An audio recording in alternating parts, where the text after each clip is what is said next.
शिवपुर नाम का एक गांव था जिसमें दो किसान रहते थे। वह एक दूसरे के बहुत अच्छे दोस्त थे। वह दोनों बहुत अमीर थे। उनके पास तीन तीन खेत थे। उनके पास कई गायें और भैंसें भी थी। वे उस गांव के सबसे अमीर किसान थे। वह इतनी अमीर होने के बावजूद भी खुश नहीं थे। उन्हें इससे भी बहुत अमीर बनना था। उस गांव में इन दोनों किसानों के अलावा और एक किसान था जो गरीब था। उसका एक छोटा सा खेत था और एक गाय भी थी जिससे वह बहुत प्यार करता था। गरीब होने के बावजूद भी वह बहुत खुश रहता था। वह अपना जीवन शांति से जीता था। वह सोने के वक्त भगवान को याद करता और उसके पास जो कुछ भी है उसके लिए भगवान को धन्यवाद कहता। वह दो अमीर किसान उस गरीब किसान को हमेशा खुश देखते थे। उसे इतना खुश देखकर वह इस सोच में पड़ जाते कि यह इतना खुश कैसे है, जबकि वह हमसे बहुत गरीब है। उसके पास ज्यादा धन भी नहीं है। उसके पास हमारी तरह ज्यादा खेत या गाय भैंसे भी नहीं है। तब भी वह इतना खुश कैसे रह सकता है। वह दोनों जब भी उसको मिलते तब उसका बहुत मजाक उड़ाते। वह उससे अपने धनवान होने का दिखावा करते। वह उसकी गरीबी का मजाक उड़ाते। फिर भी वह गरीब किसान उनको कुछ भी नहीं कहता। उस पर उनकी मजाक का कोई भी प्रभाव नहीं पड़ता था। इससे वह अमीर किसान क्रोध में आ जाते थे। यह कहानी ऐसी चल ही रही थी कि एक दिन की बात है। उन अमीर किसानों ने उस गरीब किसान को दुखी करने का सोचा। उन्होंने उस गरीब किसान के पास जाकर कहा कि हमें तुम्हारी गाय दे दो। उसके बदले हम तुम्हें 100 चांदी के सिक्के देंगे जो तुम्हारी गाय के लिए पर्याप्त है। उस किसान ने गाय बेचने के लिए मना कर दिया क्योंकि वह अपनी गाय से बहुत प्रेम करता था। इसलिए वह किसी भी कीमत पर अपनी गाय को बेचना नहीं चाहता था। गाय बेचने के लिए उस गरीब किसान का इनकार अमीर किसानों को पसंद नहीं आया था। उन्होंने बदला लेने की ठानी।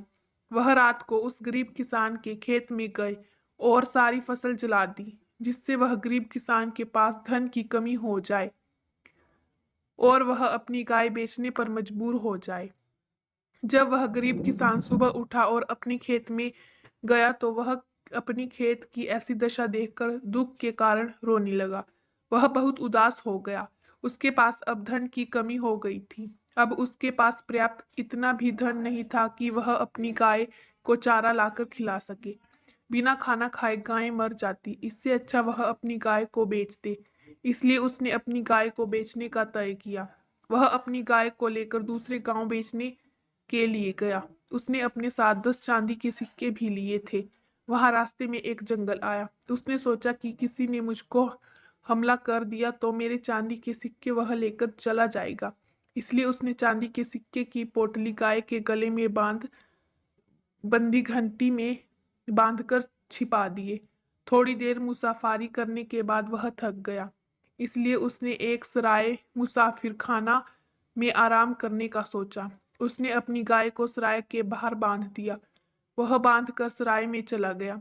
उस गाय की पोटली में से एक चांदी का सिक्का गिर गया, जिससे वह सराय के मालिक ने देख लिया। उसको लगा कि यह एक जादुई गाय है जिसमें से चांदी के सिक्के निकलते हैं। यह चांदी का सिक्का भी उसी गाय से निकला है।